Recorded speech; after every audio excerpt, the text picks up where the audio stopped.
Well, thank you very much for this invitation and for this occasion to talk and listen to you. And I would like today a little bit to tell you about what we are doing in the Commission right now, how the debate on the future of regional policy is going to look like, and where I believe your contribution is most appropriate and timely. And I think it is timely because right now we launched the reflection on the future of the policy. It might seem to be quite early, because we only entered the new programming period, but this is the policy cycle in the European Union, meaning that somewhere around May 2025, we will put on the table the legal proposal for the future policy and the discussions on the next multi-annual financial framework, that is the money for the policy, will start.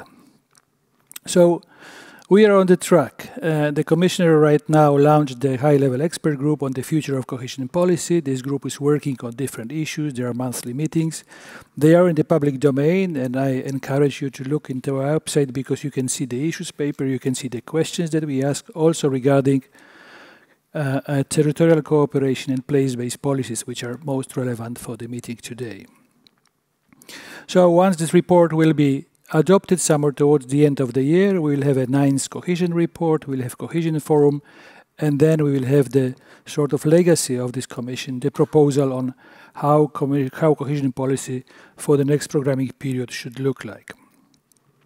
And there are two schools in the commission and among the stakeholders of cohesion policy. One is that, you know, every 7 years there is a lot of talking, maybe the cohesion policy is under threat, but in the end things will go as they used to be.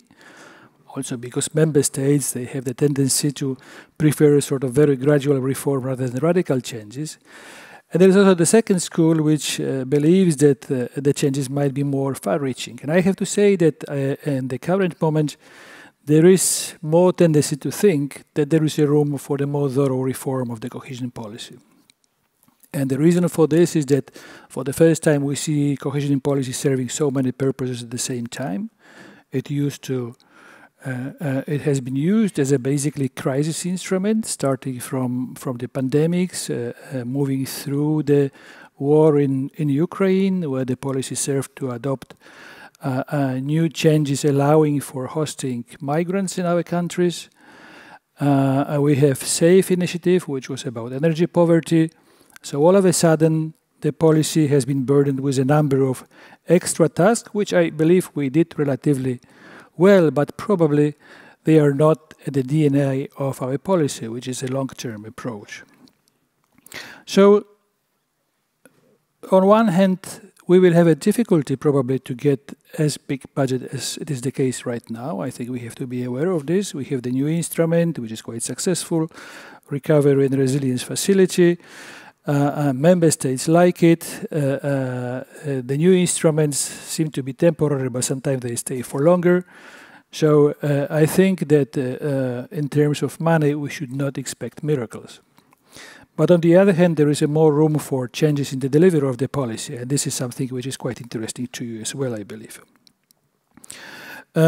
Also, there is a feeling that convergence somehow has delayed. If you look at how it is happening among the regions, the picture is quite mixed. We see that some regions are not catching up, and some regions are caught in what we term middle development trap, meaning that they reach certain level, but they stay there and they don't move upwards, creating the feeling of stagnation rather than a feeling of progress. And finally, we have the issue of political polarization. I think that is something which you also need to keep in mind, the issue of geography of discontent, rural-urban divide, where people living elsewhere outside of those dynamic centers of growth, they have the feeling to be abandoned and exactly left behind. I think 2 years ago there was a series of articles in Helsingin Sanomat which was talking about unknown Finland. And it all started with a Finnish peasant who inherited farm from his father and decided to took his shotgun in the night and killed all the cows. And the journalist asked herself, why this act? Why something so desperate? Why did it happen? So she went to see and talked to him.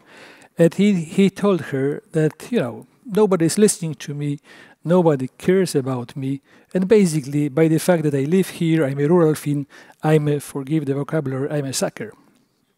So I think we have to keep in mind the feeling of those people, because if they are not listened to, if we don't talk to them, if we believe that they are all, you know, men driving big cars, eating red meat and hating LGTB people, that will lead to a sort of exclusion that was really providing soil for anti-democratic tendencies. So I think we have to keep those people in mind when doing the policy.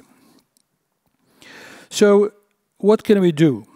And I think basically what we are discussing right now is a little bit, on one hand, coming back to our origin, and our origin is a development policy.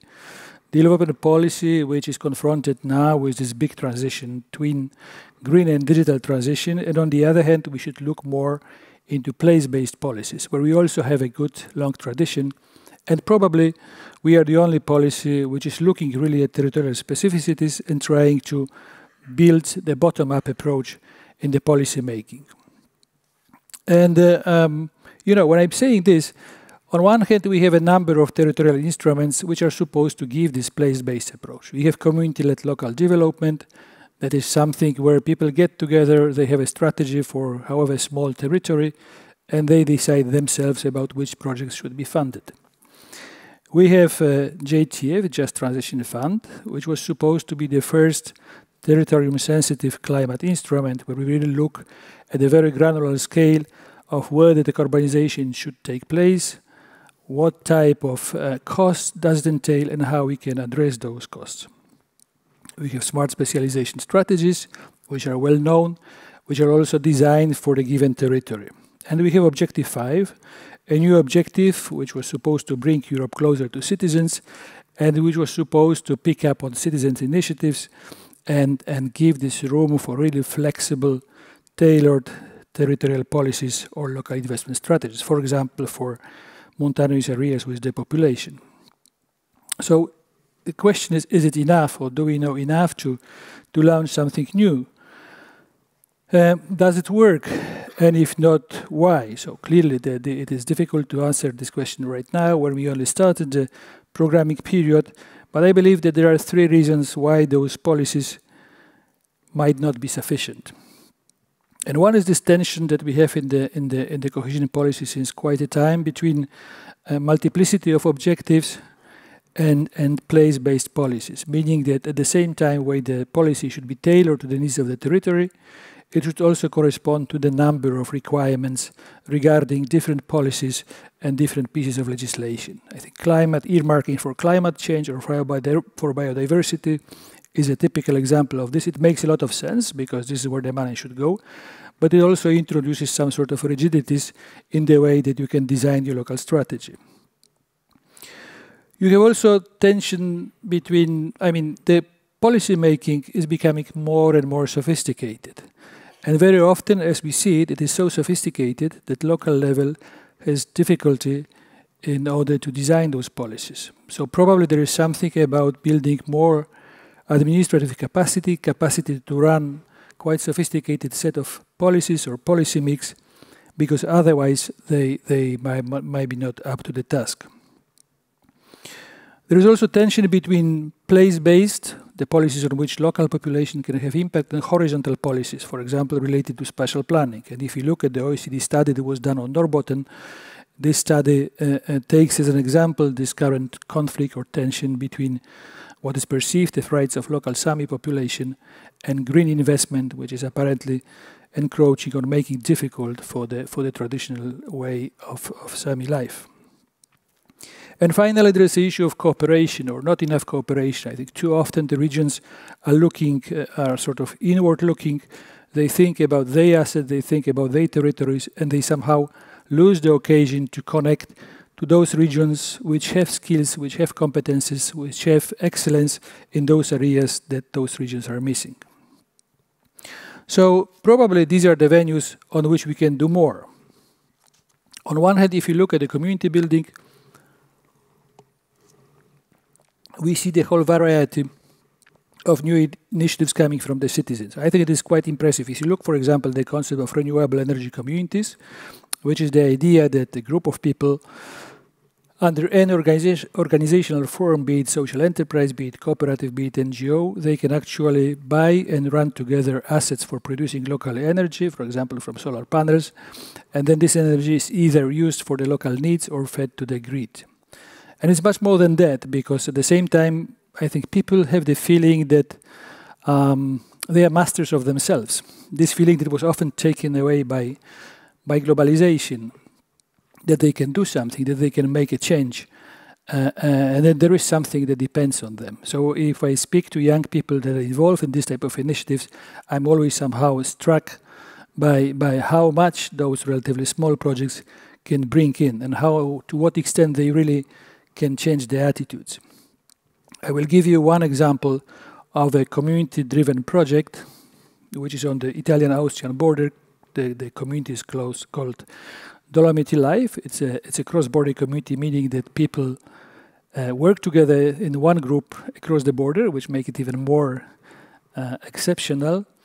And the result of the reflection, the result of this participatory debate among the citizens was the project where they bought a number of electric cars, and as those alpine valleys they're living in are quite long and difficult to access, so when somebody is coming with the bus and then from the bus stop is still quite far away to the village, so there are citizens who are doing shifts, they're waiting with those electric cars, somebody is calling them, booking the car, they're coming down, they're picking up the person from the bus stop, and they're taking this person to its village. So one day driver, one day passenger. And at the same time, if you look what this project does, it does green transport, it does accessibility, and at the same time it builds solidarity among the people living on the territory. So I think this is really something very powerful, something which we should seek to do more. And those small projects, and this is also about emotion, the politics, sometimes a small project can have a much more impact on the people, can change the attitudes of the people, can give this feeling, especially to young people, I can do that. And this is a sort of antidote towards this apathy or cynicism, which is very dangerous for our democracies. Then we have, of course, the issue of more cooperation, and we see some new tendencies among the regions. We see hydrogen valleys, we see innovation valleys. Anyway, there is this idea of a sort of constant cooperation, constant transformation. There is this saying that if you look at the deep tech and climate change, either you transform yourself or you will be transformed. So this type of intense cooperation inside the region and outside the region, it is something that is very important. And finally, I think there is also space for going into less known lands or taking the roads less taken, which is really looking at some regulations, some provisions of the policy which so far served us well, but maybe we need some reflection on whether they are really fit for those territorial specificities and for the different needs of different territories. So do we use always the same delivery mode? Do we give the same policy menu to all the regions, or shall we change this approach? So voila, I will stop here.